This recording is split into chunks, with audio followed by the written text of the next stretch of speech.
All right, all right, all right. Good morning, beautiful people of Earth. How are you? That's how Yoko Ono used to say it. There's a new Yoko Ono in town. Her name is Meghan Markle. But Yoko Ono goes, people of Earth, how are you? That's before she organized for that guy to shoot John Lennon. Morning, Mash. Oh, good morning, Gareth. How are you? I'm good, man. I'm good. You bounded into the office yesterday morning, like at, I don't know, 7:30 or something. You were full of beans. Yeah, you kind of have to be at this time of year. You got some rest, and you should be up and ready to go. You kind of worked the whole way through, right? I kind of did. With social media never stops, and I'm always just at it all the time. So I didn't have much of a choice, but I had fun while doing every single thing that I was doing. That's what matters. Yeah. Well, it looked like you were having fun. You were posting some hilarious stuff on social media as well, which I didn't actually go online a lot. But let me ask you this quickly, since we're talking about social media. I've got a whole lot of people following me suddenly on Instagram, but when you go to their profile picture, it's or not even their profile, all their pictures are like them posing with supercars. And there's something crypto in the name or whatever. It's all these bullshit people who they're probably not even real. It's like these made up bot type things that are, and then they start posting this stuff on your comments about like, invest in crypto with blah, blah, blah, blah. He's so fantastic. He saved my life, etc. It's obviously all like just the most terrible, low level form of bullshit. It's just spam. It's just spam. Instagram now has its own level of spam. Twitter has had this for years. So it's just spam all over the place. And every now and then, these accounts, you'll see one with pictures of someone you know. No. It happens all the time. Yeah. So every now and then there's some... They steal someone's pictures? They use someone you know's pictures. And wow. They'll just pretend to be them. They'll be like, hi, hey, would you like to buy some crypto? You can make $40,000 in a week. I made $50,000 last week. And I'm like, if you made $50,000... Why do we always assume that they sound like this? Hi, how are you doing? That's the only way they should sound. When you see these people in real life, I actually watched a whole YouTube series sometime last year of a guy who kind of followed through and played along with these scammers on Instagram and played them to the point where he actually found out the person's real identity. No and way. When I saw this person, I was like, hi, they look like they sound like this. That's how they look. And I was like, sure. That's just the scamming. Wow. The scamming people. That's just how they are. Look, there are a lot of bullshit artists online, but it's amazing how like they don't even put in an effort anymore. Like they clearly just steal pictures of people with supercars, and that's what they do. So they're not even trying. They're not even putting in the effort that they used to do. Sorry, I don't know where that came from. I realized like last week I had some kind of allergic reaction to something. I woke up one morning and I suddenly was like sneezing like I just did now, but it didn't stop. And it didn't stop for like, I don't know, half an hour. And then you know what I got? It's so gross, but I got this thing. I suppose I got to tell you about it now. Where you it's like a bottle with a little nozzle on it, and you put warm water in and you put this little sachet of like salt in it. And you shake it up. You can buy them at the chemist or whatever. And you shake it up, and then you like squirt this stuff up your nose, and it goes into your sinuses, and then it comes out of the other nostril. Isn't that called a douche? What is it? Yeah, it's a nasal douche. That's exactly what it is. And girls use a douche in their vaginas, and I suppose, So this is a nasal douche, not a vaginal. So it's important to say nasal. Don't just say douche, basically. Look, I mean, if it was a vaginal douche, I think it would look a little different. I don't know. Yeah. But this thing works. I mean, it clears you out. It's disgusting because you see what comes out of your like head. Ooh. It's I gross. need to try that out. Yeah, every now and then, especially after a hectic weekend, you kind of do feel like that. So wow, just getting unblocked and getting your sinuses opened sounds like a great way to start the year. So bad. So, someone here, Venetia says, yeah, didn't the crypto scammers hack Alan Ford? Yeah, they did. Speaking of Alan Oh, Ford, have you yeah. seen what that guy's up to in New York? I haven't. I haven't. I last saw Alan Wayne like So November, but I haven't seen him ever since. What's going on in New York? he left. He left in like the second week of December, and he went to New York and San Francisco to visit family there, and to have a little holiday. Ooh. This guy, I mean, he is living the life in New York at the moment. He's been to, he loves those theater shows and things. That's his Yeah. favorite things. He's been to about 10 of those. He's been to these amazing restaurants. He went like on a boat cruise around the Statue of Liberty for New Year. He's been in Ooh. Times Square. He's been everywhere. Now, I've been to New York a lot of times, but I've never squeezed as much into a trip as Alan has. And let me tell you something. He has been everywhere. Everywhere Mm. you could go. I don't know what this holiday is costing him, but he's gonna come back with no money at all. So expect the next time Alan's on the show that he's gonna be the one scamming people. He's gonna be like, please buy from my crypto," yeah, that He'd kind be of like, shit. pass your phone, mesh. Yeah, exactly. That is terrifying. But Gareth, have you been listening to the show last week? No, I tell you what, I didn't watch news. I didn't Yeah. listen to the show. I listened to some podcasts, but I didn't listen to any of our stuff because I do that all through the year. It's not an effort. I Mm. love it. But I just needed a break, and last week I did nothing that I didn't absolutely have to be up early for, and, there was nothing I had to wake up early for, so I didn't hear any of it live, and I didn't listen to any of the podcasts, but I got some really good feedback from people. Some of the people Yes. who this is the thing about doing this show, is whether I'm on it or one of you is on it, or I got some really good feedback from people because they basically they give me the dish the dirt on what's been going on while Mm. I'm not there. So I have a whole lot of people who listen to the show who are informants, basically. They're like spies for me. And they told me that it went really well. Oh, it was lots of fun. It went really, really well. Yeah, Simpu and Ryan are awesome as usual. And of course, Simpu just had to keep exposing my business on the show. But that Always. is fine. Her That is favorite thing. fun. She loves this. That Whenever mm, you talk about like your yes. Yeah, so Simpiwe last week was just all up in my. Oh, you're back. we talk about your OnlyFans or whatever, it's Simpiwe's favorite thing. It's her favorite thing to talk about. It's her favorite topic on earth. And last week she decided to out me and say, listen, Mash buys sushi from Checkers. And I was so humiliated because this is like a secret I was gonna take to the grave.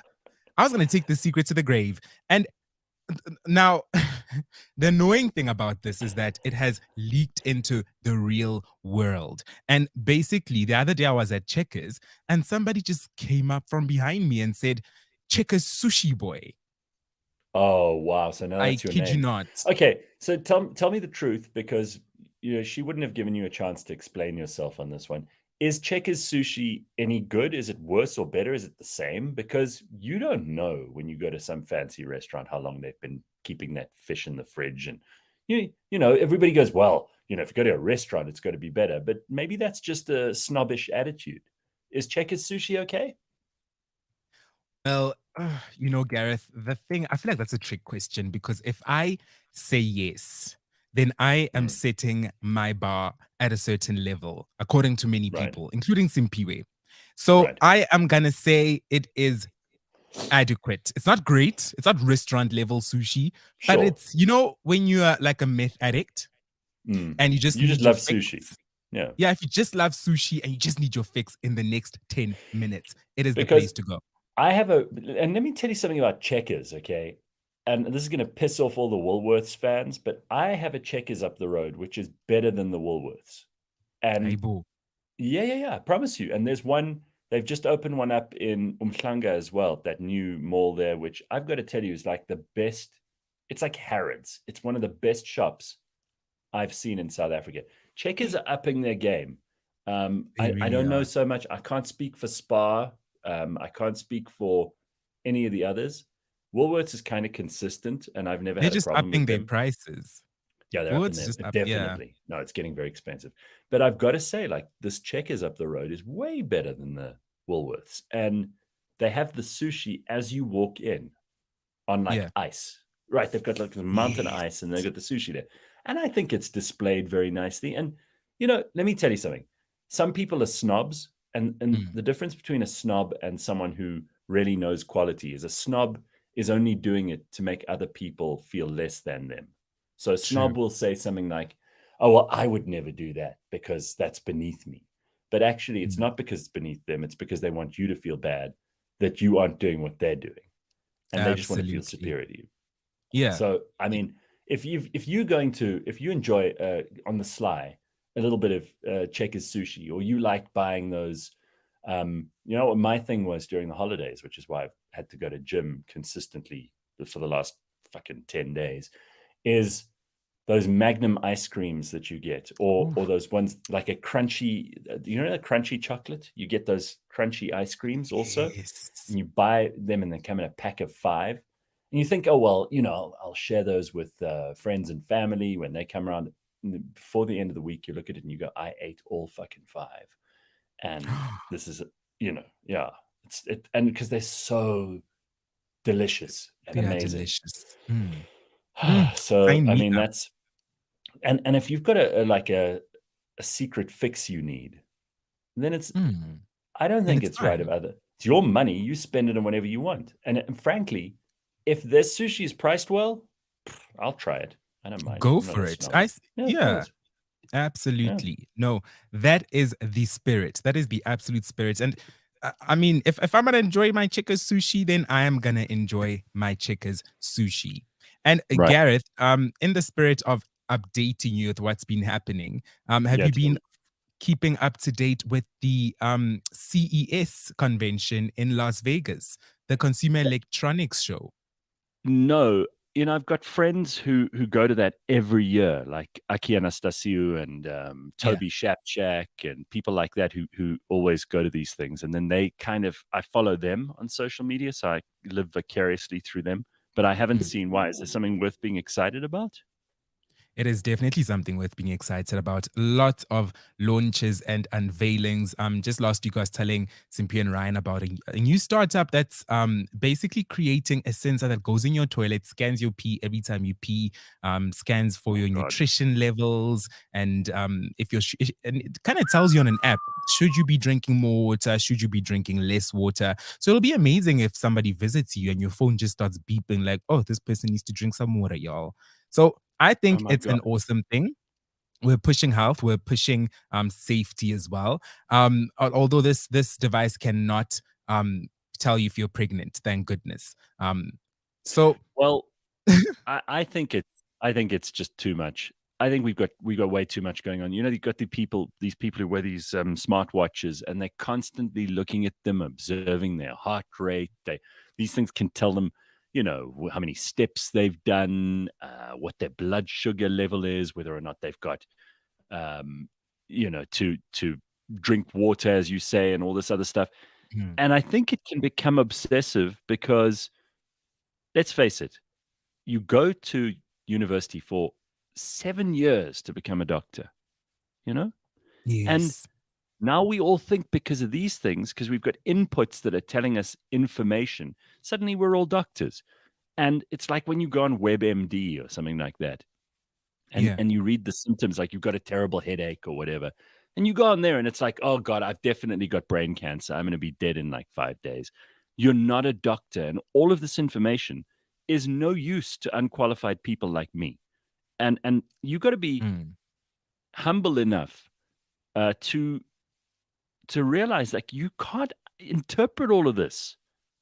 you, You you know can't, you but you go to the that toilet and you take a pee and you've had asparagus, and you think, oh my God, what is going on? I'm full of toxins and shit. You don't realize, like, every time you eat asparagus, that's going to happen. Somebody yeah, here says in the comments, too much asparagus. But I'll tell you what, people just panic at the slightest thing. And if you have too much information, and if you're thinking about your health or yourself too much, because there is yeah. too much of everything, right? It can fuck you up. You won't be able to make a move without, these paranoid people. Like I Yes, know like this my one. mom.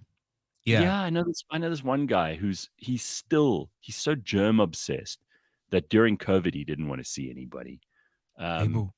yeah, he's completely gone off the rails. I mean, he doesn't talk to anyone without like a screen or a mask or something, and hardly goes out. I mean, he's a disaster of a human being because he took all of this stuff on board, and he's never come out of it. He's trapped by his own paranoia now, and it's horrible to Sure. see. You know, it's really Mm. horrible to see, and I think the same can happen with these people who are obsessed with these constant inputs of what is my pee all right?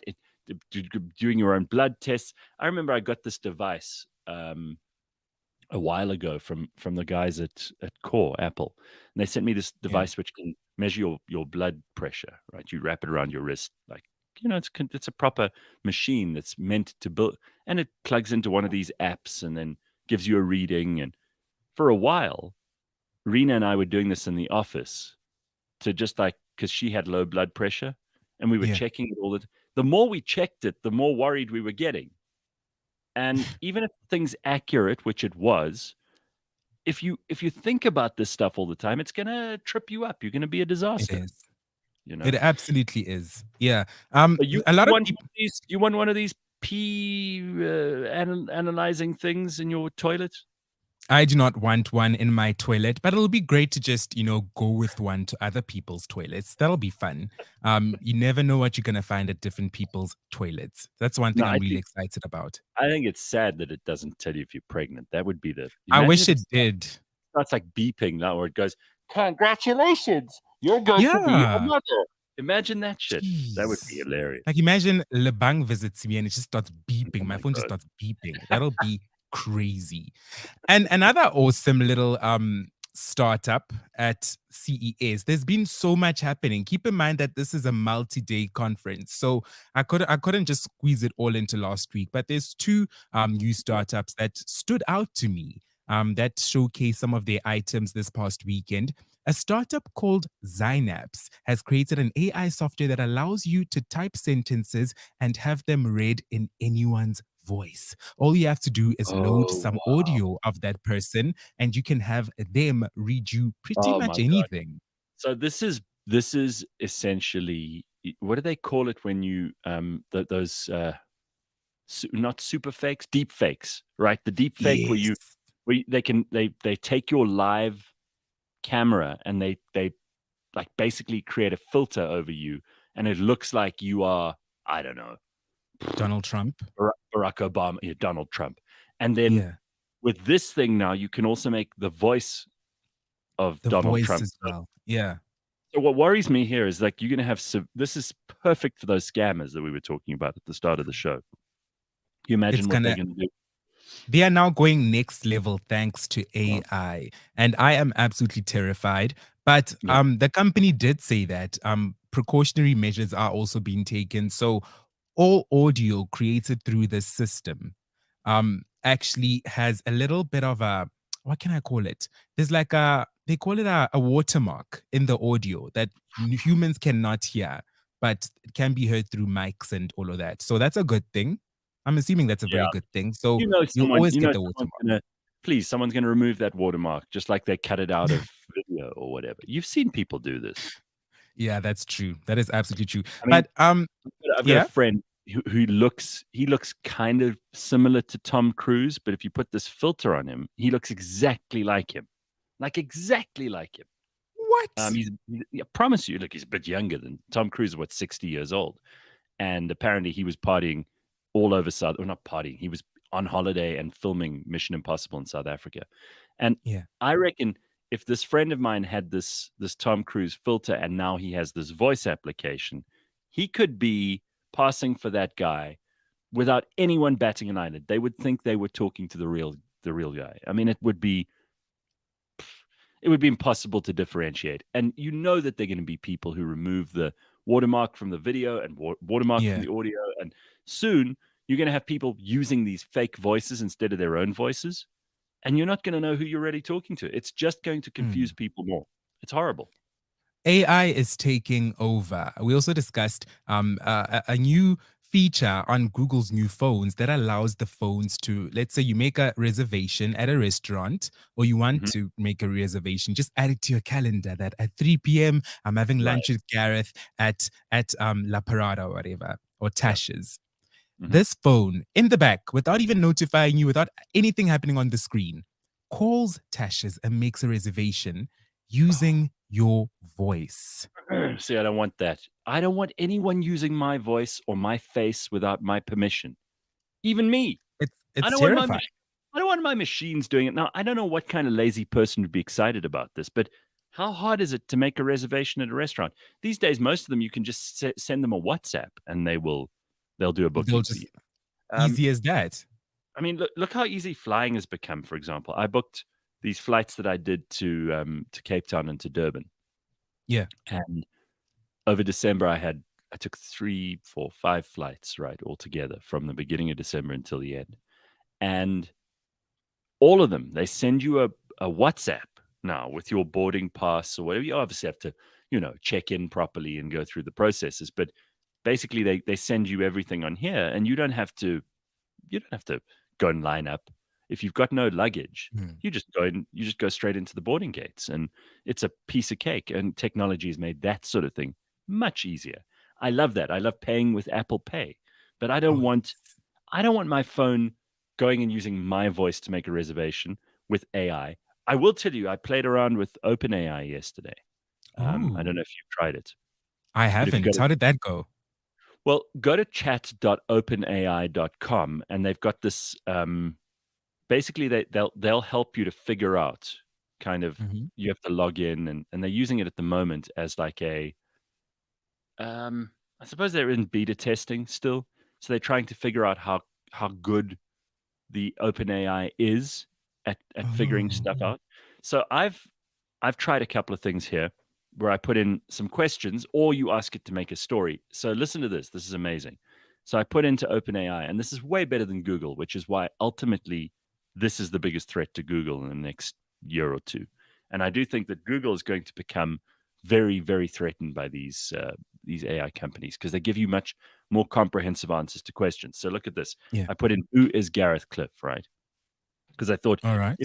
if it can give an honest, decent, straightforward answer here without all the bullshit, because there's a lot of bullshit on the internet about me. I've been in media for like 25 years. So it's going to bring up the controversies and it's going to bring up like my opinions. And I don't want any of Mm, that. I just want to know biographically who is Gareth Cliff. This is what it says. okay. Best answer, and you'll get no answer like this from Google. It says Gareth Cliff is a South African radio and television personality. He's best known for his work as a radio host, having hosted the Gareth Cliff Show on 5FM and as a judge on the South African version of the singing show Idols.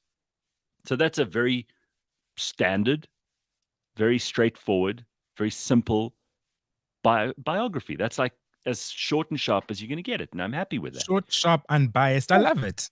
You Very try that on straightforward. you try that on Google, you're gonna get a whole bunch of crap from all these news sites who will publish whatever clickbait they can about me, and Mm, so I was already impressed, and then you can ask it really interesting questions like, for example, "What is the right amount of coffee you should have in a day? mm. How much coffee is too much coffee?"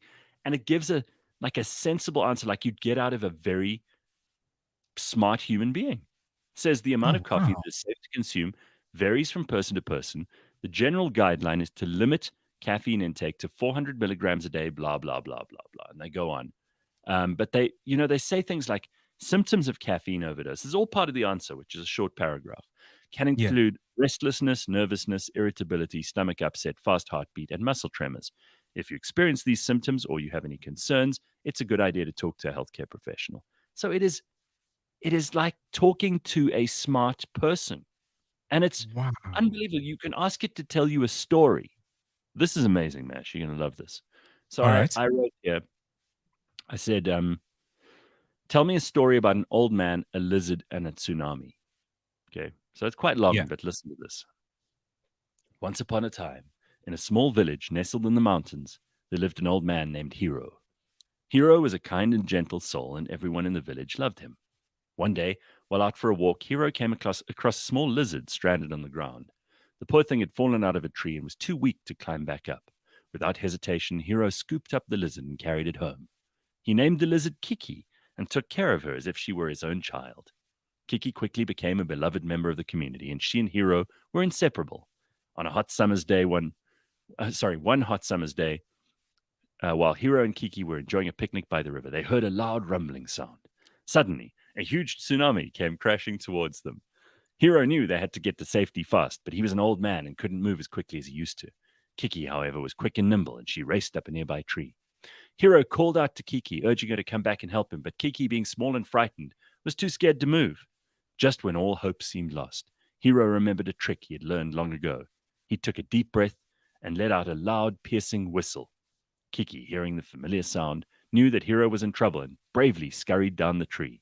Together, they ran as fast as they could, just narrowly escaping the raging waters of the tsunami. They hugged each other tightly, relieved to be alive and safe. From that day on, What? Hiro and Kiki were even closer than before, and they lived out their days in the peaceful mountain village, grateful for each other's love and companionship.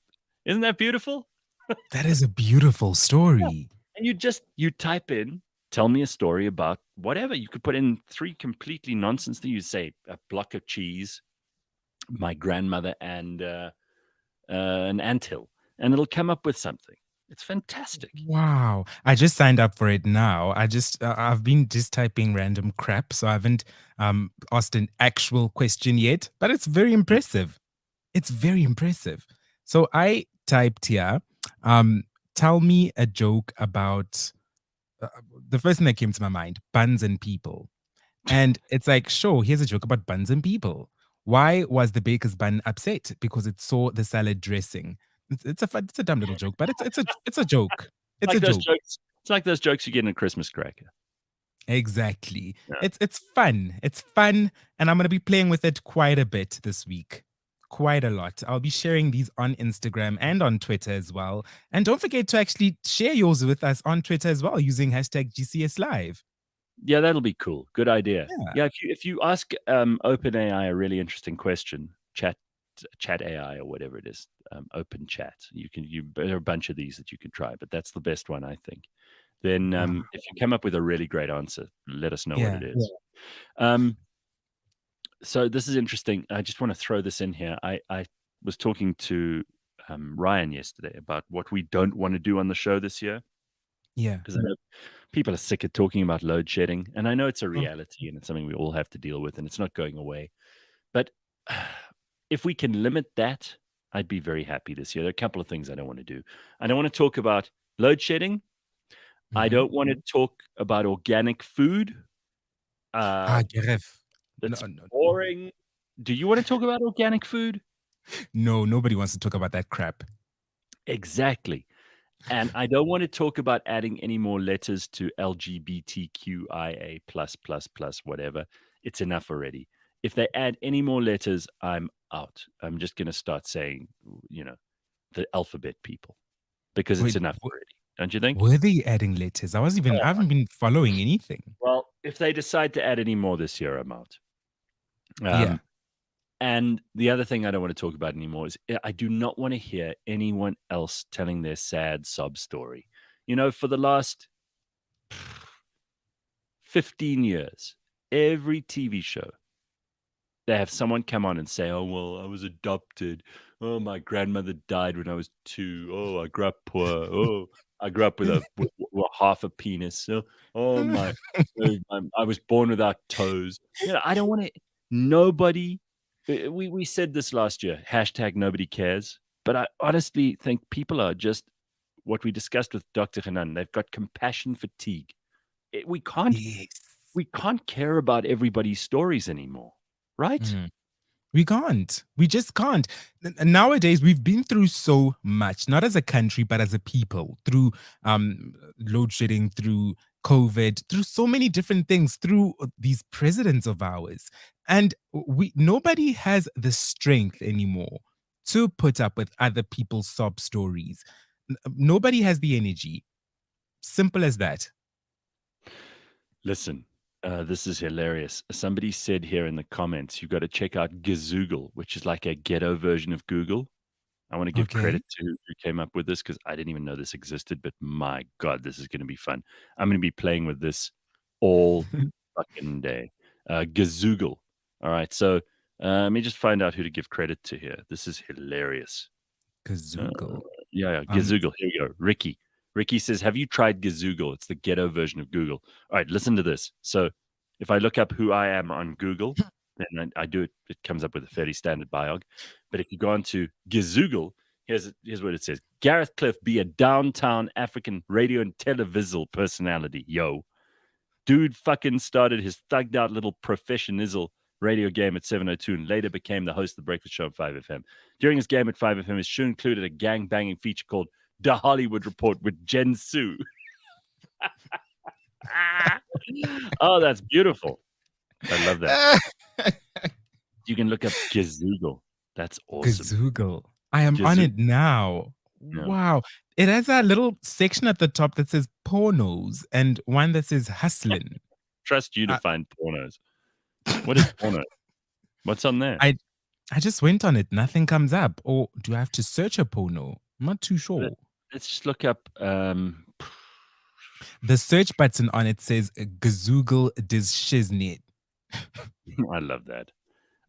Go and try these things. It'll be fun. And you know what? You'll start the year off with like testing out the most interesting stuff in tech at the moment. So Absolutely. It's really cool. Yeah, go and see if you just Google dumb stuff on there. Here's Gizoogle with me on it, right? There you can see it's like hilarious. It's really funny. Go and check it out. It's really cool. OpenAI. And you can find that website by going to chat.openai.com. You have to register. They're doing beta testing on it at the moment, beta testing. And you can ask it all these questions. Like, is crypto a good investment? How black is Meghan Markle? You know, all those kinds of things. And yeah, by the way, that's another thing. Somebody said in the comments earlier, can we please keep the Prince Harry, Meghan Markle discussions to a minimum? Well, I don't really have anything to add there, except that I feel very sorry for Camilla. Why is that? Well, it seems like they're painting her as the main villain in all of this. Yeah. Harry was saying, and I promise you we're not going to talk about Harry and Meghan, but this poor Camilla, you know, this woman, she was the other woman. Everybody loved Princess Diana, so they all hated Camilla automatically. And that always happens. It's not about the guy who cheats. It's always about the other woman. You know, there's this weird thing that we always reserve all our hatred for the other person. But, you know, Charles and Camilla were in love. Now, I want to know where all these feminists are who love Meghan Markle, why they aren't supporting Camilla. She's a woman too. If anything, you know, she's less attractive. So, you know, you would think the misogynists would be the ones having a go at Camilla. If you're a man who hates women, yeah, and if you're mean and you only judge women on their looks, then you're going to be much more of a Meghan Markle fan than a Camilla fan. And I've got to tell you, like, if you stand up for love, then Camilla's got to be the one that you back. And it seems to me like this woman is never, to my knowledge or to anyone else's, over the, 40, 50 years that she's been part of this story, she's never sought out publicity for herself. She's never sought attention for herself. She never steps in front for the cameras. She's always in the background, supporting, quietly getting on with it. She's there to hold Charles's hand. Clearly, they love each other. I don't know why everybody hates this woman. And for Harry and Meghan now to be painting her as the villain in this thing just seems to me really unfair. This is an older woman who's always maintained a fairly dignified background presence. She's never tried to usurp any of the attention for herself. She's never tried to push her way into anything. She quietly goes about being supportive. I think this is exactly the kind of woman that we should be appreciative of, not that we should be attacking. And it seems really unfair to go after the one person who has no defenders, to go after the one person because no one stands up for Camilla. And I think that's wrong. You know, I think that's really, really unfair. I saw a tweet yesterday about this that I'll just read to you quickly. It got me thinking. Because she's not the bad person. Why is she the villain? Probably an unpopular opinion, says this guy. But for decades, Camilla has faced an onslaught of abuse, and not once has she publicly complained. That is true. She's relentlessly and admirably put duty to the crown, Elizabeth II and Charles, before everything. Prince Harry knows she's an easy target. Oh, geez. I do know that Prince Harry was accusing her of leaking stories about the family to the British media as part of a campaign to rehabilitate her image. But Oh, please. does she need to rehabilitate her image? Did she ever have an image to rehabilitate? Because Well, as you that's just it. mentioned as well, she's always been in the back. She's never sought publicity. You've never seen like these tell all interviews with her. You've never seen like profile pieces on her. Mm, You never see her like posing for magazine covers and shit. She's not interested in any of that stuff. Now, to go after her seems to be like really, really mean. This is not somebody yeah, who's it's mean. And I wanna know because I think they're the biggest hypocrites in the world. Where are all the feminists? Where are all the women's rights supporters? Where are all the people who complaining about how, oh, the monarchy is this evil institution that abuses women and all that stuff?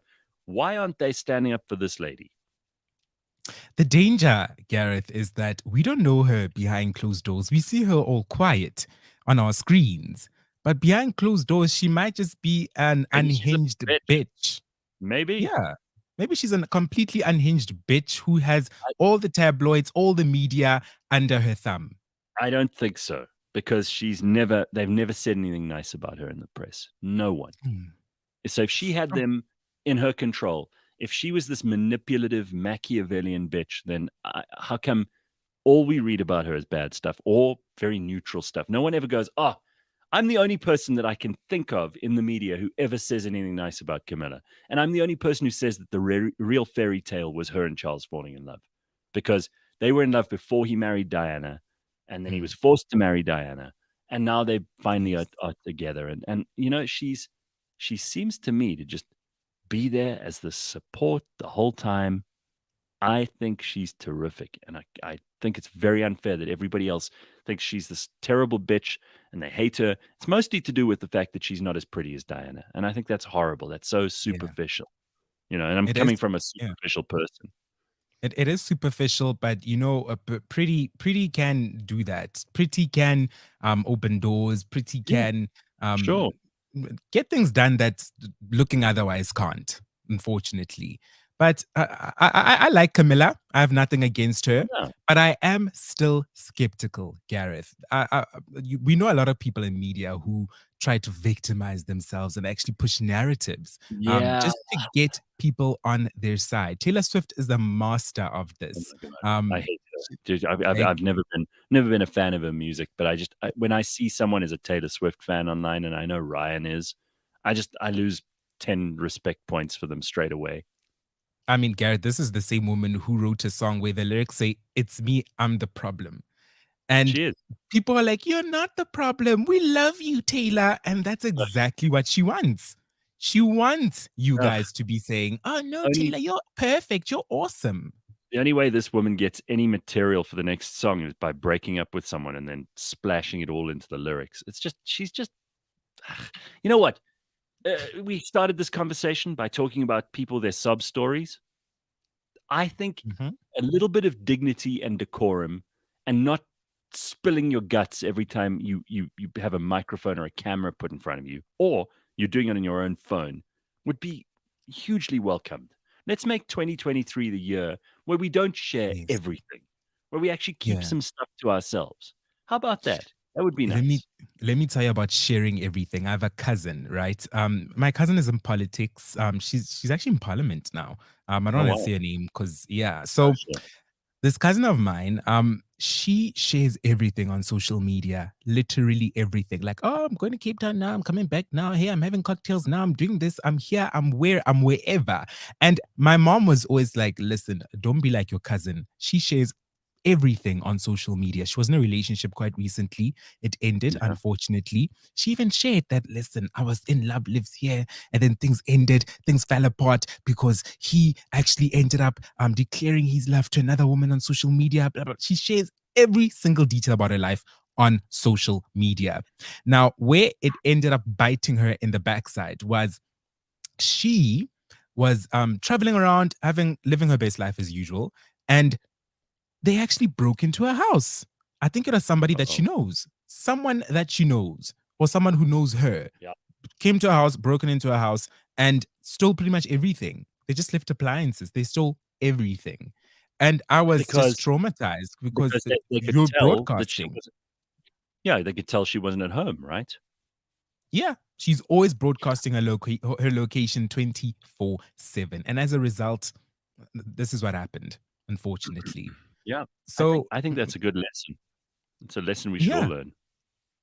that's a lesson everybody should learn. So, It's also so dangerous if you're a politician and you share that stuff because it's fine when things are good, but as soon as things turn mm, bad, this is what yo, everybody doesn't understand. I mean, I've been in the media business now for a long time, so I've seen it all, good, bad, ugly.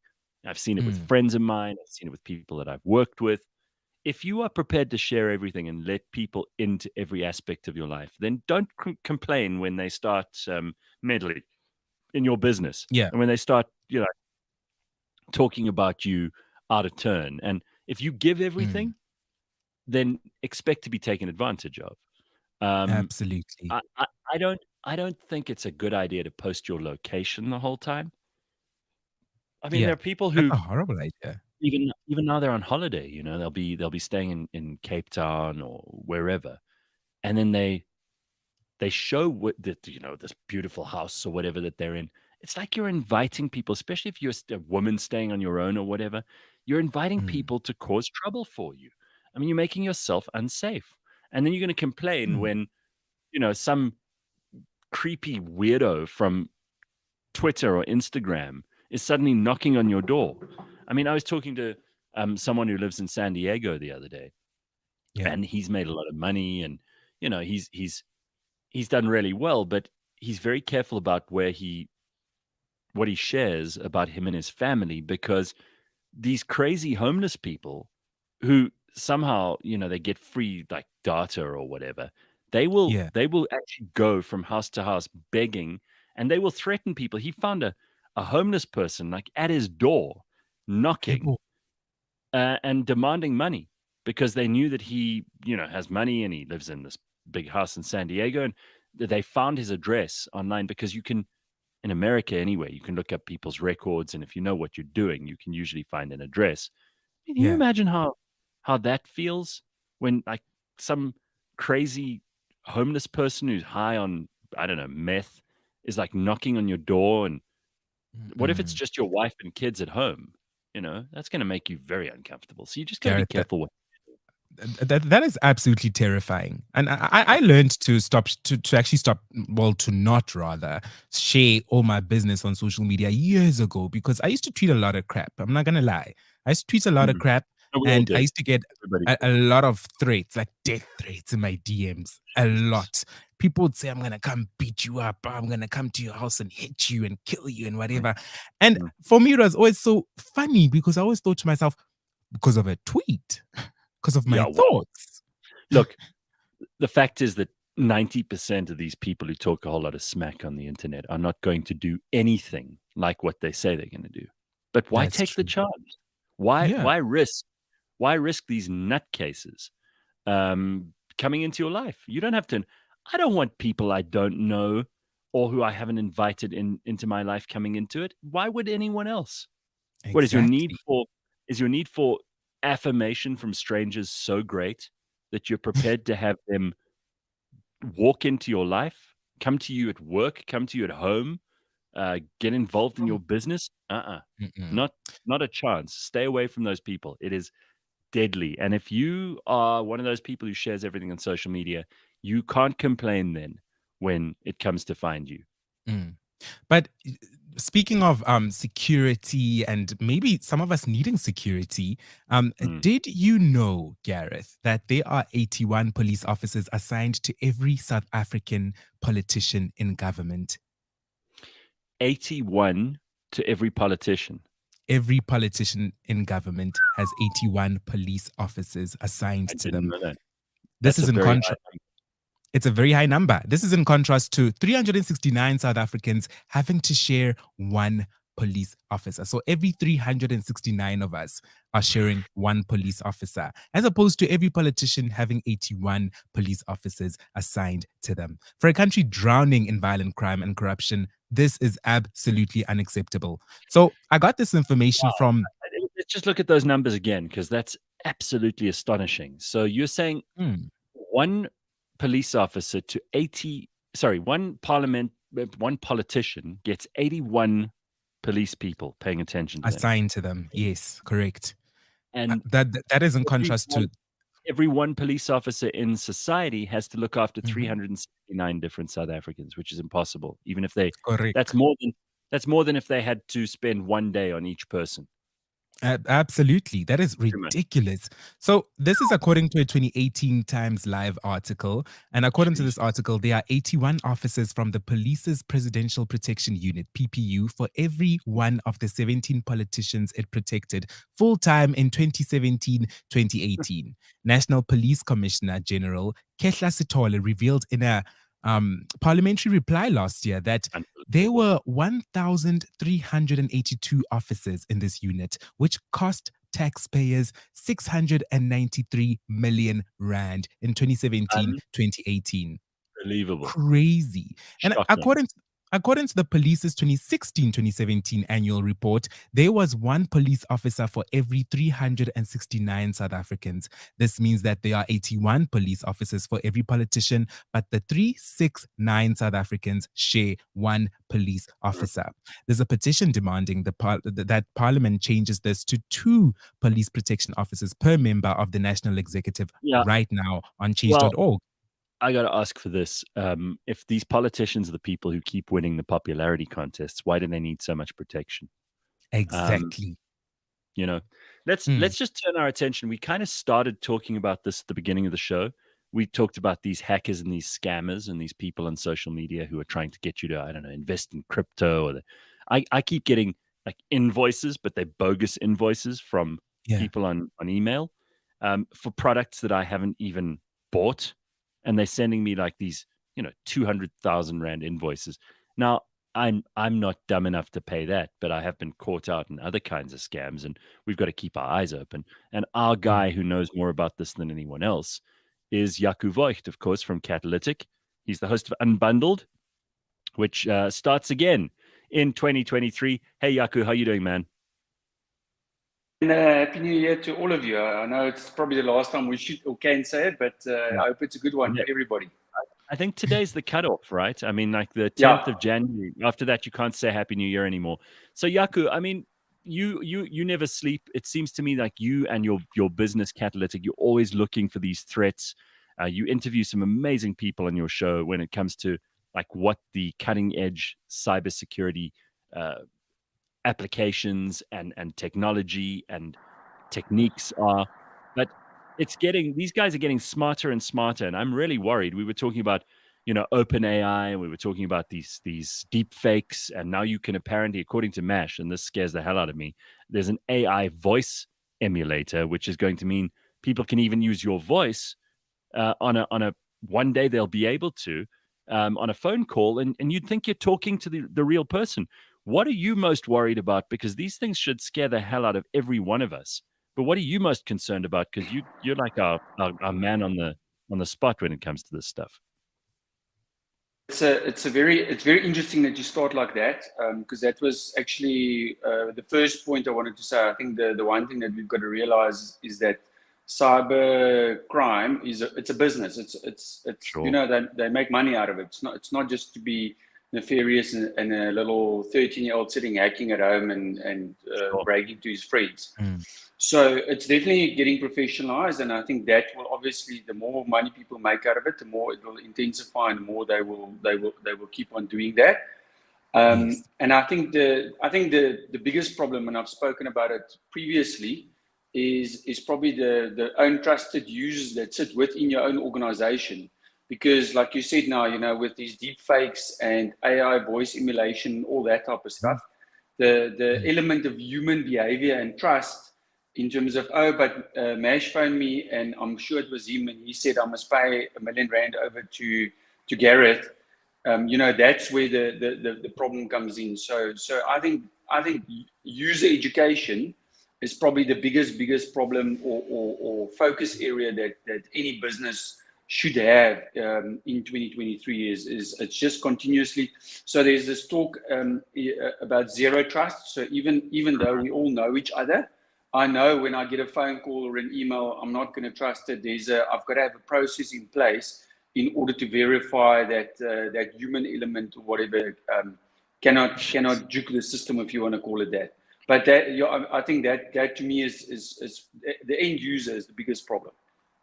What about? I mean, you see what Elon has done to try and like get rid of the child porn on Twitter, for example, and he seems to have done a pretty good job on that front. Which is, it's amazing to me that Twitter, up to the time when Elon took it over, could do nothing about that. Suddenly, he becomes the CEO.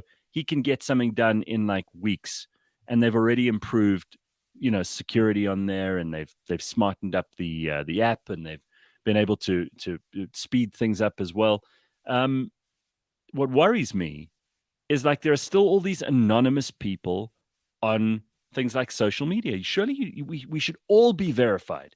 There should be some kind of system where you can actually verify that the person that's following you or that you're engaging with in messages or whatever is the actual person you're talking to. How come we haven't got better at that? Machines seem to me to be the quickest, fastest, and most accurate way for us to verify identity. Why are we still struggling with this so much in 2023? I'll hop on about it, but I mean, I think again, the end user accepts the rules of the game, if you want to call it that. So if not everybody is as concerned about it as you are, and we insist on making sure that we know who we're dealing with on a social media platform, or what is my social media profile out there in the world, then it'll just keep on happening, So at the end of the day, it comes back to the responsibility as the end user and expecting the platform to make sure that it can actually provide the type of assurance that you need, that that you're dealing with a real person instead of a bot or a fake person. For 2023, there's, for example, when there's cyber attacks now against, let's say, a large organization, they might not even go after that organization directly. They'll go into the supply chain, the smaller businesses that larger organization might deal with, and they might try and hamper a business operation by going down the supply chain. In the business world, to almost come, you asked about social media now, but in the business world, why does every CEO or CTO or CIO not take cybersecurity more seriously? Ultimately, it takes money, so we've got to figure out where do I spend my money? And sometimes somebody can tell you don't touch the stove plate, it's hot. But sometimes you've got to touch it with your own hands and go, oh, flip, I should have actually spent more money. I should have been better prepared. So that's this continuous drum that we're beating about. You've got to invest there. You've got to be awake. You say, like, prevention is better than cure, right? And I think everybody seems to harbor under the illusion that, it won't happen to me until it happens to them. Yeah. And in a lot of our business, our customers is in that SME space, and I think a lot of them go, but I'm a small business in Boksburg. Who's going to come and try and spend time on hacking me? But the point of it is, even if they have to pay a quarter of a Bitcoin or a tenth of a Bitcoin or whatever, it's still going to cost them money. If it's 50 grand or 100 grand or whatever the number is, what's happening now is those cyber criminals are they've got using AI now to act on their behalf, so it becomes a 24. It's an enterprise, it's a business. Yeah. And I think there's a lot of sort of ignorance around that, where people say, but it's not going to happen to me. Well, it does. It's going to happen. Yaku, I have absolutely been enjoying Unbundled. I've been catching up through the holidays while I was at it. And one of my favorite episodes was, what does the end user play in terms of email security? And what role does the end user play? And I found it so informative, so thrilling. And also I felt like you were talking about me half the time, because sometimes when your security is breached, you kind of have a role to play with it every now and then. So I really enjoyed that. And I'd like to find out, can you give us a little sneak peek of what's coming up next on Unbundled for 2023? So just on that note, for just before that episode, as an example, in our own organization, we deployed a new email security tool, which basically is a little icon that sits in your Outlook. And then if you have a mail that looks funny or whatever, you can press a button and ask somebody, listen, is this email legit or not? And what was interesting is actually post that episode, I came back into our business and I asked some of my own team members, and I said, listen, so did you see this button? They go, yeah, we saw this button. I go, like, what does it do? No, we don't want to touch it because we don't know what it does. So again, the amount of time and effort educating the end user to make them understand what their role in the security value chain is, I think is oftentimes we just throw technology at people, but we don't address the human element. So I think that's something that's critical.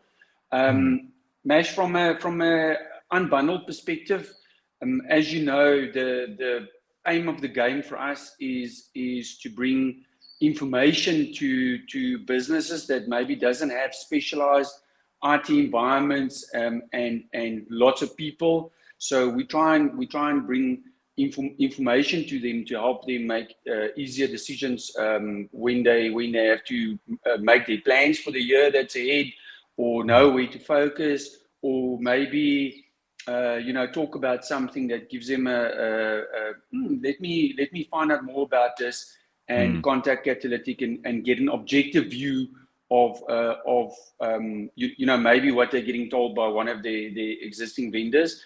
Our approach to that is we find topics that we believe is topical or important to talk about, and then we go into industry and we find industry experts. So it's not us, just thinking of any topic and then trying to do a sales pitch on it.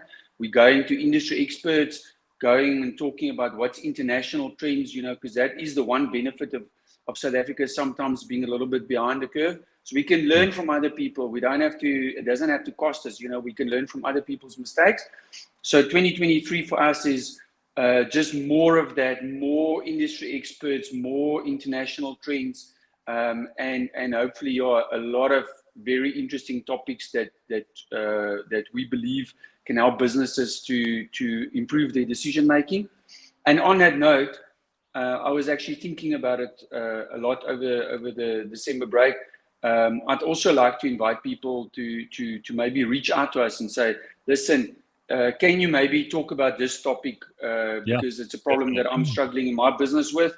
I'd like to invite people. Send us your questions or items that you want us to talk about, and we'll go and find the right people to come and give you good information. Absolutely. To make it easier for everybody, just send it to contact@cliffcentral.com and we will forward all of that to Yaku and to his team. And then, you can have your questions answered. Listen, it's after 7 already. Yaku, good to see you. We will catch up with you on Unbundled.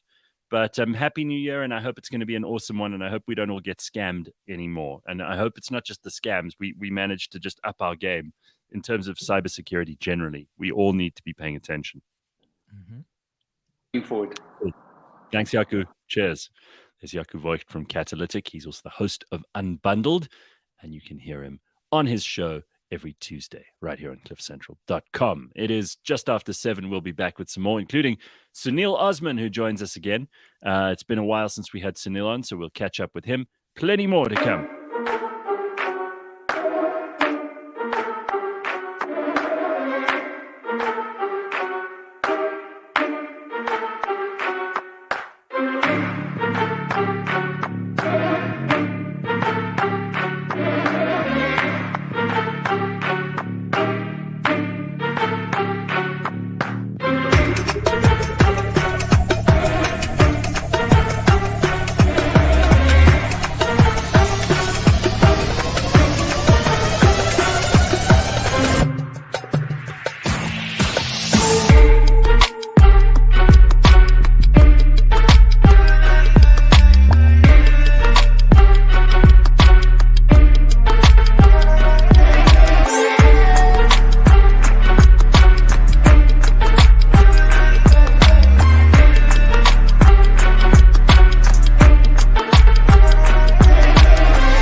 Just because it's about technology, connecting your business to the rest of the world doesn't mean you need to send rockets to space and use complicated solutions. Want to simplicate things? Well, join Yaku, who is the CEO of Catalytic, on the Unbundled podcast. With skin in the game and a keen focus on educating and assisting you and your business, Yaku decodes all the aspects of connectivity, security, and cloud solutions. Unbundled is brought to you by Catalytic and is available on cliffcentral.com, Apple Podcasts, Google Podcasts, Spotify, or wherever you get your podcasts.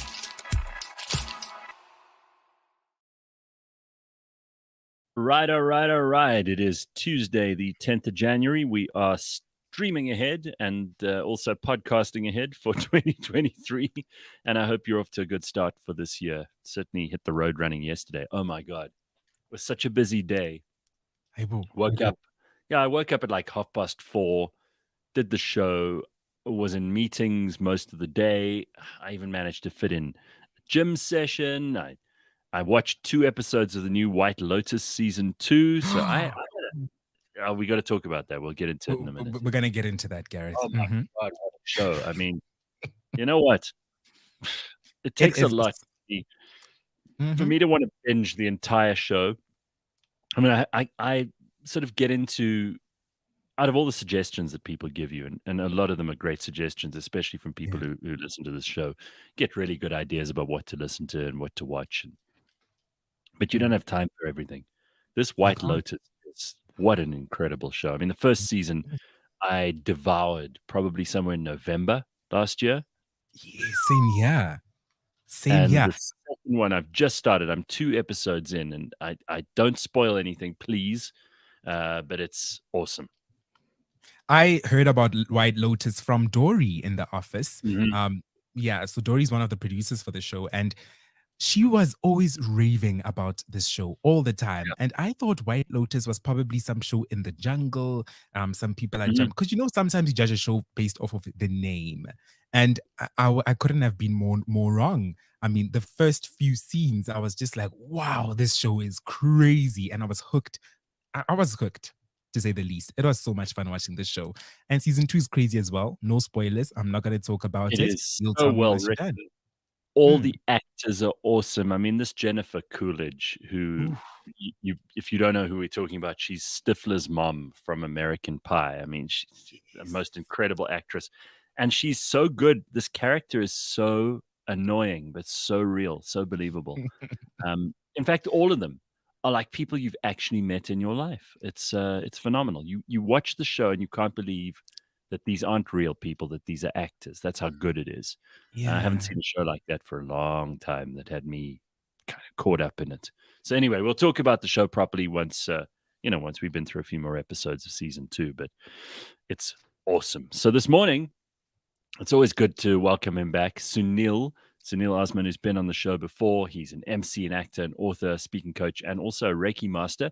And we've talked to him a couple of times, and he's always popular, and people love to have him on the show. So we thought, you know what? Let's start the year right and bring on somebody who's got some positive stuff to tell us and some interesting stuff to share. And it's always good to see you, Sunil. How are you? Yes, I'm great. Thank you. I haven't watched White Lotus. The last time I saw White Lotus was when I got incense sticks that were called White Lotuses. I don't know what, but lotuses are beautiful and they make very good tattoos. But yes, I haven't seen the White Lotus. No. Well, but do yourself a favor. If you are looking for something to just entertain you, to get out of the reality of news and all the other shit, this is a great show to watch. It's just so much fun. Yes, I'm definitely going to watch it, especially because you mentioned Stifler's mom. Oh yeah, she's awesome. In fact, somebody here in the comments says, I would still do her. Yeah, this is Congo Chris. He says, I would still bang Jennifer Coolidge. Yeah, she's awesome. So believable. Anyway, we won't talk about it now. So tell us what you've been up to. How was your holiday? Did you have a holiday? Did you have a break? What were you? I'm still waiting for my festive season, December. I'm still waiting for that break. I mean, us in the industry, we don't really take breaks. If they call you and say, "Hey, we need you for a New Year's Eve function," you go, "How much are you paying?" "Okay, I'll be there." So I've been busy doing a lot more emceeing gigs at casinos and doing a lot of Reiki healing sessions, and also just been very, very busy trying to get my life in order as I entered 40 in December as well. Well, welcome to 40. Thank you. Naughty 40. Life begins at 40. All those things. I don't know. that's very impressive. At least you've been busy. I mean, I wouldn't have. you you'd rather be busy than sitting around bored, right? Yeah, no, absolutely. And the reality of it is that from the entertainment industry side of things, there are a lot of people in the entertainment industry that are not working right now, and they're pretending to be working, which is unfortunate because they're trying to stay relevant. But then I'm very blessed, and I'm very, very glad that I still have the regular casino MC gigs, or the people calling in for Reiki sessions around the world, Damn right. and so on. You know, so it's You still nice. do those? You still do those virtually? I still do Reiki virtually as well. Yeah, I've got clients in the UK, in the US, Australia, Zimbabwe. It's called distant healing, and I've even got people in South Africa who just don't want to see my face, and they prefer to do distant healing.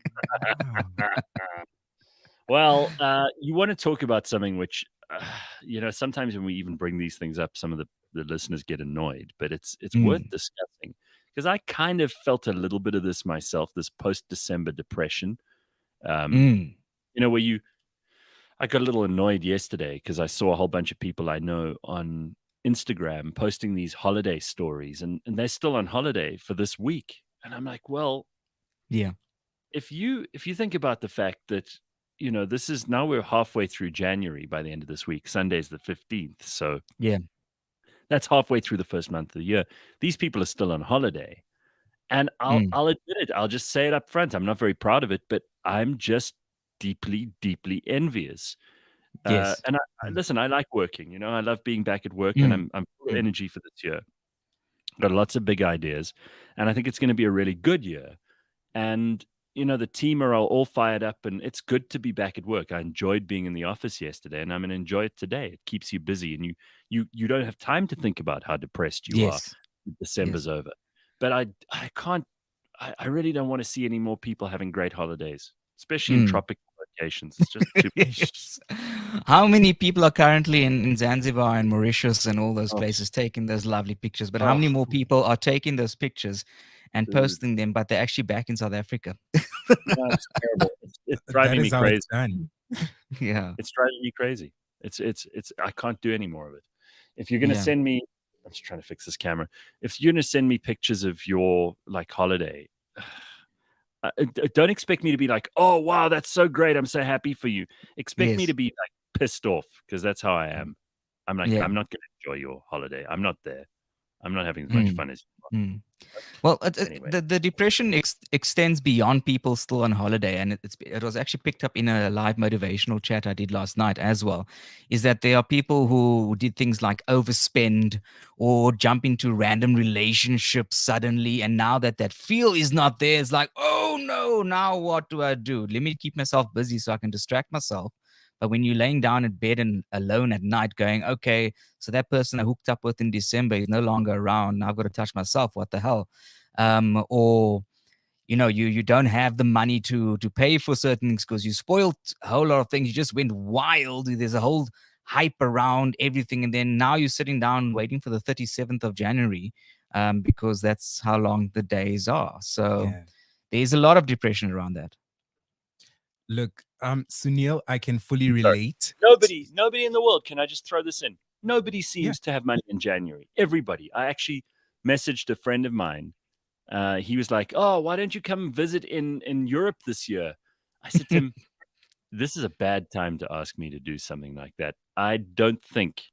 I'm calling it my year of austerity. Okay. Probably a terrible way to start the year, but I've decided I am not wasting money. I'm not going to be a total schnorrer. I'm not going to be one of those people who doesn't spend a cent. I'm not going to scrimp and save and switch off the lights, and the Eskom does that for us. But I'm going to be careful about spending this year, and I think we all should be, right? Yeah, no, absolutely. But I interrupted you, man. Sorry. Yeah, no, Mash, you were saying something so very intelligent there. I think I was just talking about how I also have some post-December depression. You mentioned relationships that happened, December relationships that just end. Story of my life. Apart from that, in every other category, I'm good to go. Mm-hmm. Good So, for so, you. so Mash is like that person that sends you the pictures on holiday, except he's not on holiday. Oh, listen, if Mash was on holiday now, he'd be sending us pictures. Trust me. So George Meany says, I am going back to the office next Monday for the first time in years. It's amazing. Sorry, G. Sadly at home though. No, listen. I mentioned this yesterday. I spent the whole week at home last week. Yeah. I had 2 weeks of holiday, just like everybody else. And the second week, I did not go I only saw family. I didn't see any friends. I didn't go out. I didn't have anyone around here. Nothing for a whole 6 days. And it was heaven. It allowed me to just, we talked about this on the show yesterday. And the word we came up with was calibrate. It allows you to calibrate and, kind of figure out, this is what Eugene Koza called it. Reset yourself for the year. And I think it's a good thing. Yeah, no, absolutely. And it's a good thing to reset yourself in the year. But I mean, I was saying to somebody just last night, again, in that motivational talk that I do, that this whole thing about new year, new me, I do understand it, but don't forget the old you. If you're not learning those lessons, not taking them with you into the new, then how can you be a new you? You can't just cancel everything. If you've forgotten the lesson, you've learned nothing. I have no time for these people who are like, new year, new me. It's just bullshit. I mean, first of all, they're going to relapse within weeks. Days. That always happens. Yeah. Another thing is people look at the new year, leading up to the new year, people look at it as if there's some big wall and everything's going to change and the whole world's going to be a different color as soon as the clock strikes 12. When in reality, it's just another day. 31st to the 1st is just another day. It's just another day to try again and to just give it your best. It's not some reset. Yeah, right. I got to say this too. This really annoys me. I said it in the office yesterday and everybody started laughing at me, but Jane put away our Christmas tree last week already, which thank God she did, because if I'd got in there and seen a Christmas tree this year, it would have irritated the hell out of me. I take down, I love Christmas, right? I had my Christmas decorations up in the first week of December. I was all excited. I loved it. Christmas was amazing. It's my favorite time of year. I like the music. I like the decorations. But the 26th of September, the day after Christmas, I want nothing to do with it. I want all of those decorations down. I don't want to see sparkly lights. I don't want to hear a Christmas song. Nothing. After Christmas, it must end. People have got to get their heads right. You've got to get into the new year and take down those goddamn decorations. Don't you agree? Well, the thing is with Christmas and everything, we forget that there's actually a massive hype around it, and that has been commercialized big times. And I speak a lot to people, how people reflect. So I was reflecting on Christmas itself. I mean, this was the first Christmas last year where I was booked for no MC gigs, had no family functions, nothing. I could sleep late, and it was the most amazing thing, having lunch with my neighbors kind of thing. But what people don't realize is that the hype around Christmas takes away from the people who actually understand what Christmas means, for the people who do celebrate it. So I don't like the word celebrate. Yes, you can acknowledge, if you're not a person that's not a Christian or somebody who understands the whole Bible story and everything around Jesus Christ himself, rest his soul if he's still around.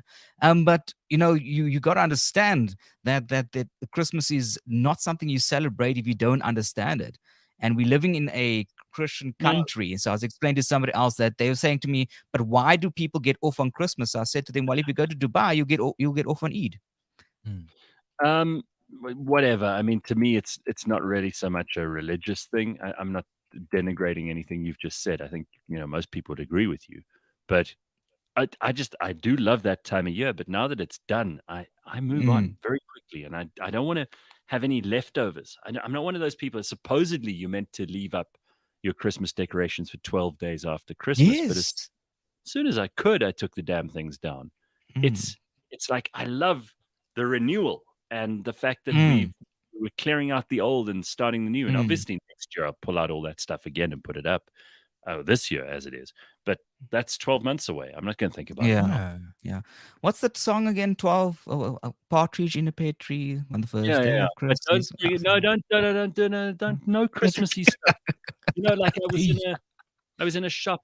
When was it? On Wednesday last week, and I heard them playing Mm. Christmas songs. I was like, no, guys, it's No, enough. it's done. Stop Yeah. that now.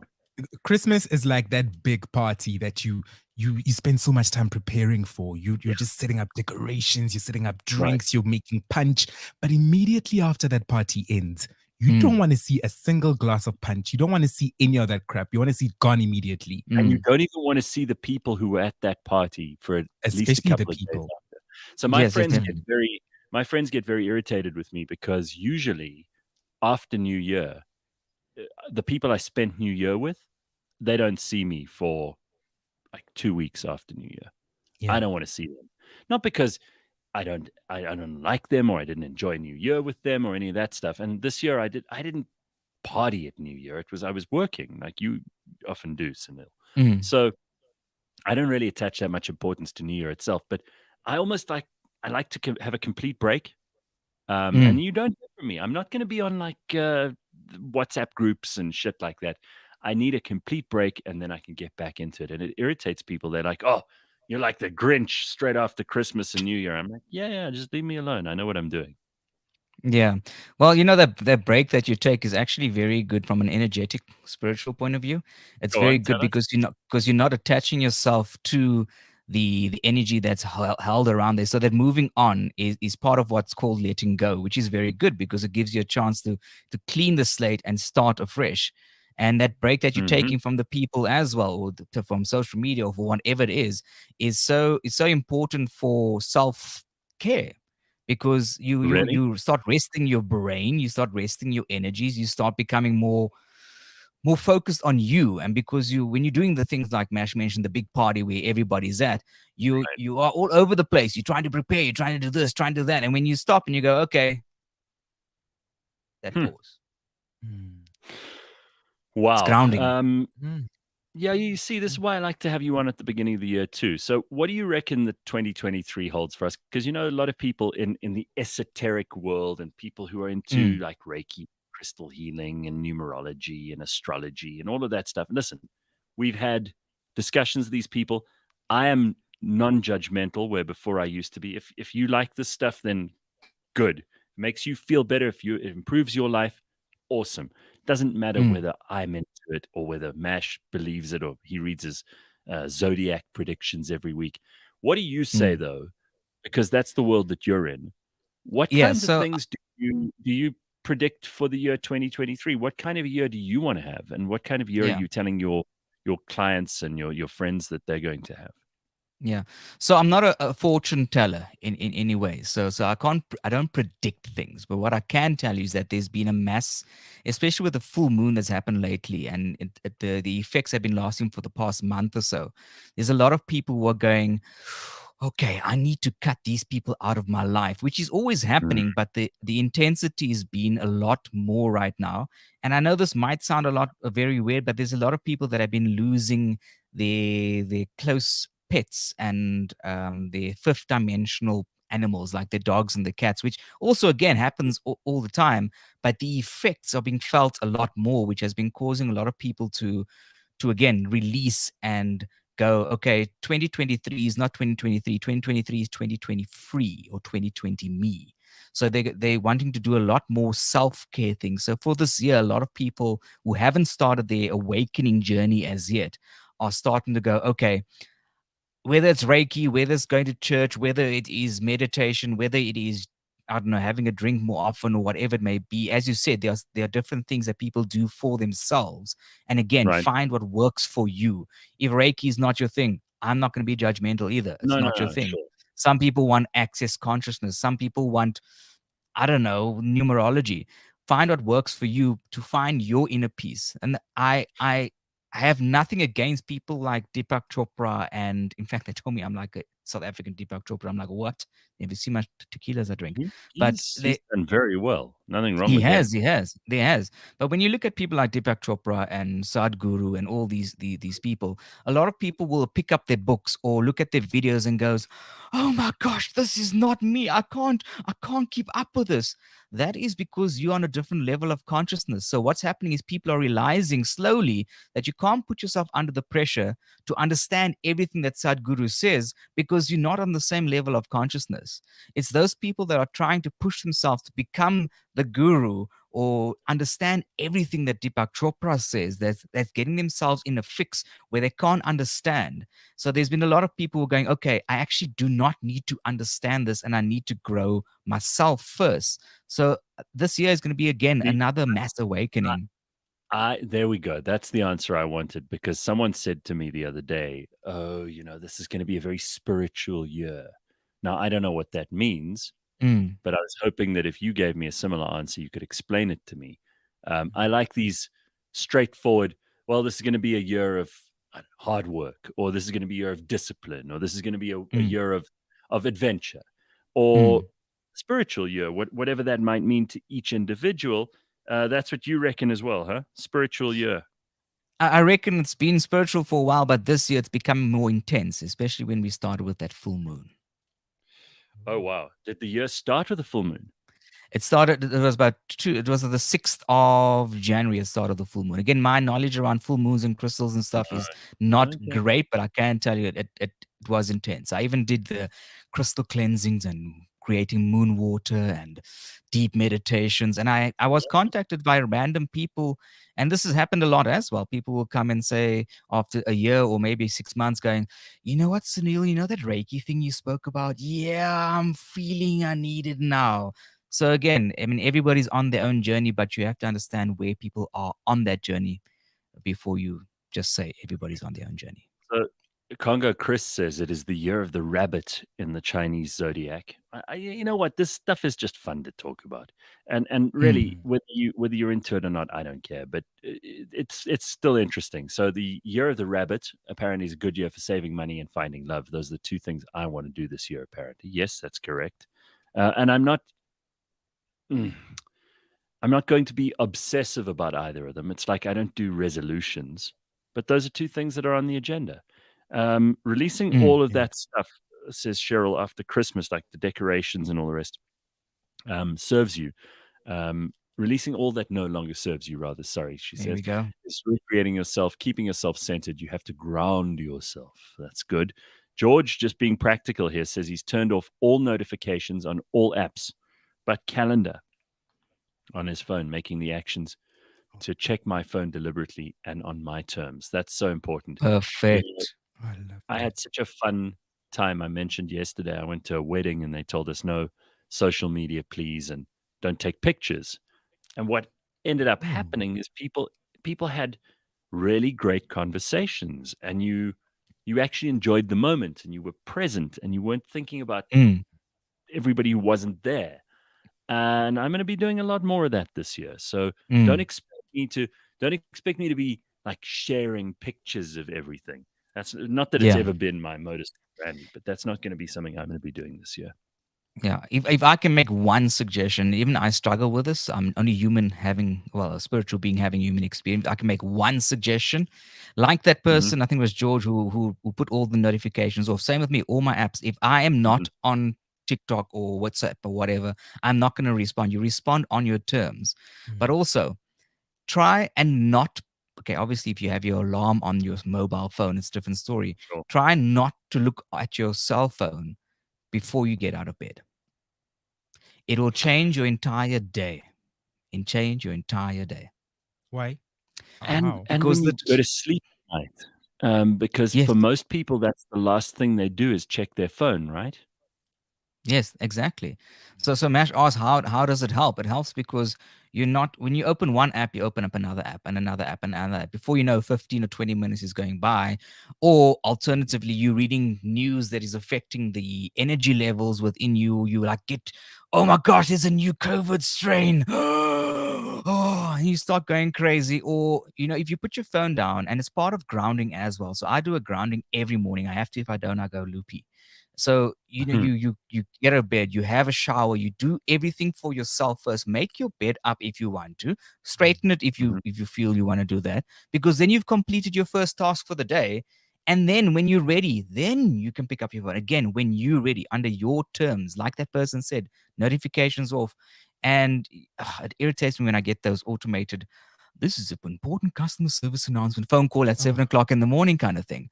Those are the kind of things you just do not need, because it starts your day off on that, where you actually should be starting your day going, okay, no matter what I'm going through right now, I'm going to be okay. Don't look at your phone. It is hard. It is very hard. Even though I struggle sometimes, but if you don't look at your phone for the first 10, 15 minutes after you wake up, your whole day changes. Wow. Okay, I'm I'll actually take gonna your word for it.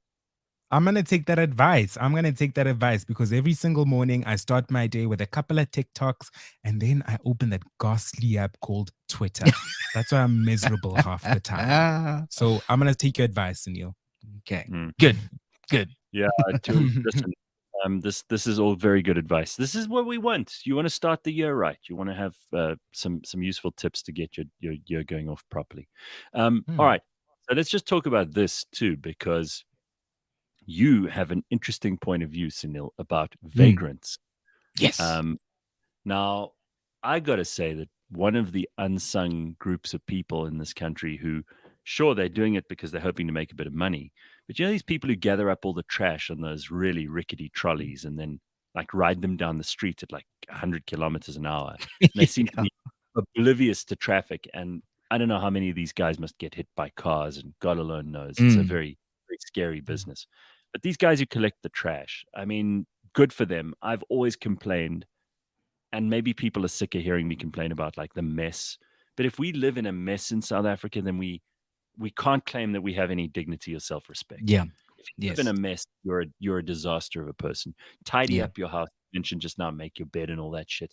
But like, we don't keep our nation tidy. And if these guys are gathering up all the crap and sorting through our trash and cleaning up some of it, I'm a fan of them. When any of them are doing their job, I just get this feeling of like someone is helping to make things better, not making things worse. Now, what do you think of Vagrants? Yeah, no, absolutely. So I support you on that with the guys with the trash. I mean, besides the 125,000 kilometers per hour down a hill, I actually have seen one of them get knocked over, which was very sad. But that it's underrated. It's underrated of how much they do. And for me, it's always like, how do they know exactly how to separate what they need to separate? And they're helping us because our own people are not doing it. They're just sending it to a dump. And I mean, if you look at things, especially here in Johannesburg, where you have these traffic lights that are off all the time, the vagrants are now directing traffic, doing the work while the JMPD are sitting under the drinking and eating food and stuff. But what I saw the other day as well is, and I was like, I mean, granted, everybody's on their own karmic journey, so we can't judge them for where they are, that the fact that they're vagrants. But the guys fixing the potholes, filling it up with sand and bricks, and making sure that the roads are good. I was speaking to somebody who actually is acquainted with some of the vagrants, and it's quite funny actually. And it's a very clever business-minded thing. They'll fill the potholes during the day, and at night they'll go and empty it so they can refill it the next day because people give them money. So very innovative. However, the mere fact that you can the mere fact that you can drive over these things that were one day causing you tire damage, and we underestimate what vagrants do. And I've seen vagrants get involved in police reports when there's an accident and people run away, or fights that happen on the streets. So there's a massive role that they play, and I just hope that they know that, because people have an image on how bad they are. They're not all bad. And unfortunately, it's the bad apples that spoil it. I mean, if I look at some of the vagrants I met overseas versus our guys, I mean, the guys overseas are wearing Nikes and they dress so well. It's because they've chosen that life. They get to choose that life. And some people don't get to choose that life. But yes, they sometimes really are very, very good at setting standards for what actually needs to be done, what we're missing in society. The traffic direction, the cleaning of the rubbish, the picking up the potholes. And Yeah, I just have a lot of respect for them. I really do. Even when I say to them, "Don't clean my window, please," and they carry on. No, they Mhm. do absolutely deserve that respect. My personal experience was actually, you Right. mentioned accidents as well, Mm. and I was at at a filling station sometime in December, just filling up, and some lady actually reversed into another lady's car, and she tried to drive off. Oh Wow. my And god. as she was trying to drive off, actually, one of these vagrants just ran in front of her car and said, you ain't going nowhere. Mm. You are not going Good. anywhere. Let's That's go nice. find the one of this lady's let's go find this lady who owns the other car. And yeah, you're gonna have to be held accountable, Mm. ma'am. And I was like, Good. wow, I wouldn't have done that. I Yeah. wouldn't have done that. So I was very impressed. They do actually in most scenarios, in most cases, have better morals and are just better people in Mm. society. Yeah. No, absolutely. Look, I don't think, let's not elevate anybody to be more than they are. I don't think Yeah. poverty or vagrants are more noble, or that they've done incredible things, or that they deserve what you said, Mash, deserve respect. You're judged on your actions. So if you do something good like what you saw, that's amazing. Otherwise, if you're emptying potholes so that you can fill them the next day so you can get credit, that is a pointless, stupid exercise. It's interesting to me, this whole thing of being like tidy, is how many people obviously had their domestic workers go home or Mm. take a break, and then you see their houses when they don't have someone to clean after them, and you see how dirty they are. Yeah. Yeah.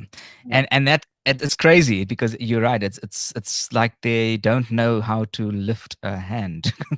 yeah, Yeah. it's like you see suddenly how useless these people are. And one of my friends put a message on our friends group yesterday to say his maid's coming back today, and he was like, "Should I clean just so she knows?" Like, their house wasn't a mess, by the way. These are not the messy people I'm talking about, but there are lots of Mm. people who just, don't clean up at all through the whole holidays. And then there's a pile of dishes and the washing, and Mm. it's like Mm. just a disaster from beginning to end. But these friends of mine, they're like, well, he said the maid's coming back today, and if he cleans up, then she'll know that I don't really need her. And I said to him, no, she's not going to think that. She's going to think like, okay, good, I have less to clean up. She's Yeah, That's exactly. it. right. Yeah. Yeah, it's Yeah. not that deep. And I Uh, know people who are also so messy that whenever I go to their places, I think to myself, how are you alive? How are you alive? How did you live this far? Because the bed is not done. The dishes are just piled up. They're just it's overflowing. The disgusting. dishwasher is full. I mean, you could just turn Wasting on the time. dishwasher. How do people? Look, I don't have a dishwasher, so if I don't have someone here to wash the dishes, then I do them myself by hand, and Mm. it's not that Mm. difficult. I live on my own, so unless I've got like a party of people here, it's not the end of the world. But just keeping yourself tidy, I mean, it's not a difficult thing. Most Mm. people in the rest of Yeah. the world who do not have domestic workers, and only really, really rich people in places like America and Europe can have someone come in and clean their house every day. We're in Mhm. South Africa. We think, oh, it's like such a lot of work, and it is obviously if you leave it to build up. But I don't understand why people in the UK or in France or in Germany or in America, they clean their own houses. They Yeah. vacuum, they Mhm. dust, they do their washing, they do their laundry, they put stuff in the washing machine at night, they take it out in the morning, they hang it up before they go to work. They do all of this stuff. And in South Africa, we're like, oh, the domestic workers away for a whole 2 weeks in December. How am I going to survive? Yes. Yes. And even if you speak about all the things that they do in the Europe and in the US, I mean, they also fill their own gas tanks. I mean, Right. Wow. They don't have someone filling up for them. exactly. Um, But you speak about neatness, Gareth, and I must say that there's OCD neat, and then there's just making sure you have a decent home, you know where everything is, and Yeah. you'll be surprised. And just another little trick about getting your life in order or trying to be sort of healing: repack your mm. cupboards. Oh, dude. So I've Oh, got that scheduled. I've got it it's in my diary for tomorrow. I'm clearing out any of those t-shirts that have a mark on them, a bad mark. You wouldn't wear the t-shirt out anymore. Yes. Any shoes that have now lived past their sell-by date, they're starting to get Mm. holes in them. Socks that don't have a friend. All of that stuff I'm throwing out. Tomorrow afternoon, I'm doing a complete run through. And if I'm left with only 10 things in my cupboard, perfect. So be I'll it. start. Yeah. Absolutely amazing. I did that as well just last week, and I was just telling my roommate to also do the same thing. And I was telling her, listen, when you get rid of these clothes, you're making room for new clothes. And she Mhm. was sold. She was like, oh crap, yeah, now I'm gonna have new clothes. I was like, yeah, you have to start some way. And she wanted to throw away the stuff, but just give it away. Just give it to charities, organizations, or even family members who are struggling. There's Mm. always someone you can give all these clothes to. Well, organizing your cupboard actually it helps you sort of take control of what's happening inside as well. And if you think about your life, if it's all over the place, your cupboards can be over the place. But the moment you start taking control of even just that, even if you can't fold the t-shirt properly, just make sure you know, okay, t-shirts go there or Yeah. this goes there. And it helps you. It helps. And again, it comes right back to what Gareth spoke about. It's about being tidy, being neat. And it's not about being OCD about it. It's about just being able to, No. you know, Yeah.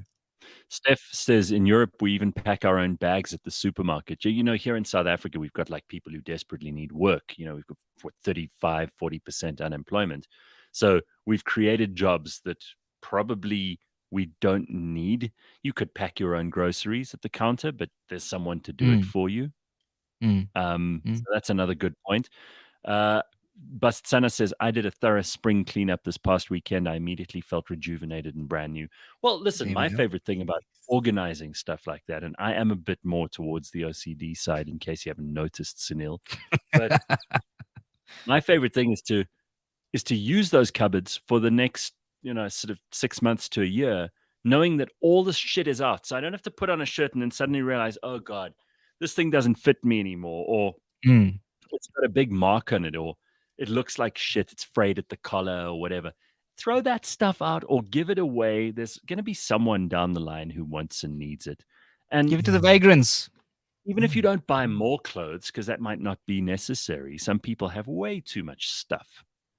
Then you've simplified your life. You've just given yourself a whole lot less things to stress about in the morning when you're getting ready for work. Just Yeah, go to your cupboard. That t-shirt I can use because there's nothing wrong with it. yeah. And you speak about how people have so much stuff or buy too much stuff. And there is that. I mean, I know some people who have bed linen that they bought 3 years ago with a label on it that they've never used just because they wanted the bed linen. And what you find Right. is sometimes people operate from a place of from when they were in childhood, there's trauma where they have a lack of something. So they want to make sure that they're constantly having. So instead of buying 2 liters of milk, they'll buy a 6-pack just in case we run out, but you're not going to run out. Yeah. And when it comes to clothing, I mean, it's again, not to be too deep and spiritual, but you carry energy on certain items of clothing as well. And the moment you start getting rid of those things with the holes, like Mash said, you're inviting the opportunity for new things to come in. Sure. Absolutely.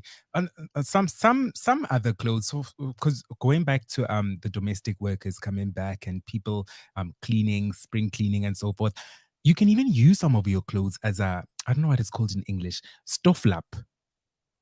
That's a very good point. Yeah, like you can use it as a cleaning cloth, a rag for like. Yes.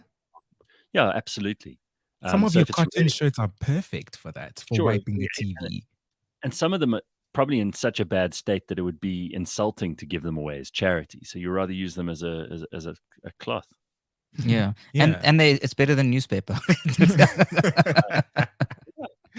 It's much good better. quality Yeah. stuff. Don't throw it away.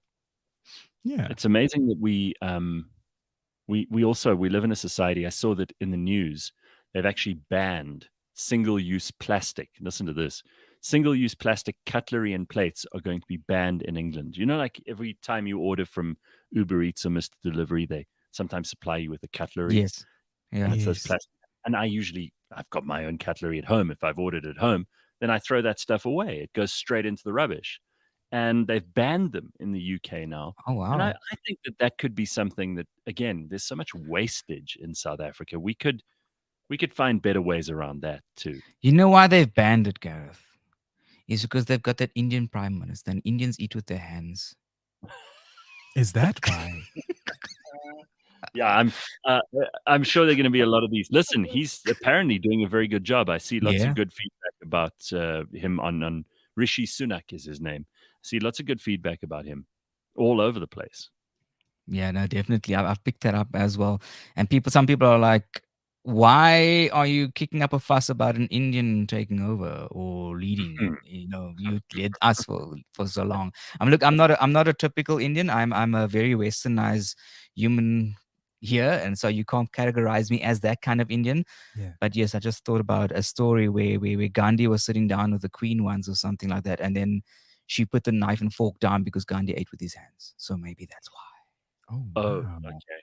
Well, I mean, listen, the one thing I'm really not that excited about is politics this year. I'm going to be paying less attention than anything. So while we're going through our list of things we want to do, I'll pay enough attention for us to be able to have the burning platform on a Thursday with Pumi and Canthan and whoever else, and we've got a raft of really interesting guests lined up already for the burning platform. Nice.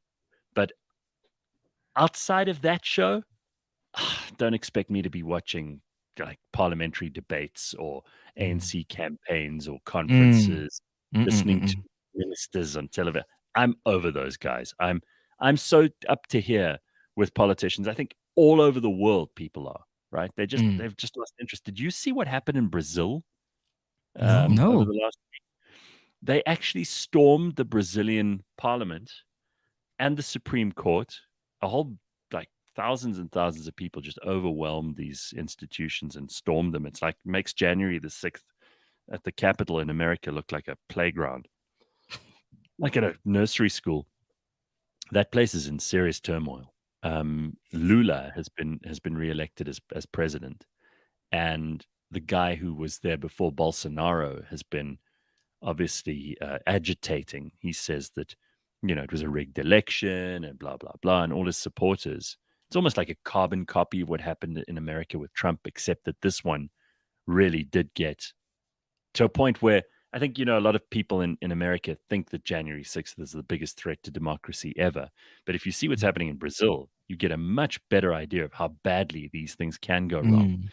And just watching that happen, I'm like, it's amazing to me how like the whole of civilization is always just on this knife's edge.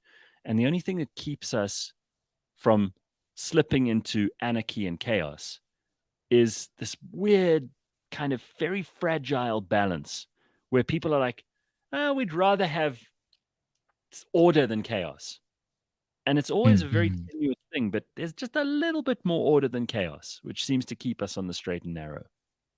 Yeah, and there's a definite a lot of brainwashing which has happened over the years, which sweeps things under the rug, which actually should be brought to light. But yeah, I didn't know about the Brazil That's a good thing. point. Yeah. There's you see, a lot of people we're just tired of being lied to by these politicians. I shared a video yesterday about Joe Biden and Justin Trudeau and who was the other one?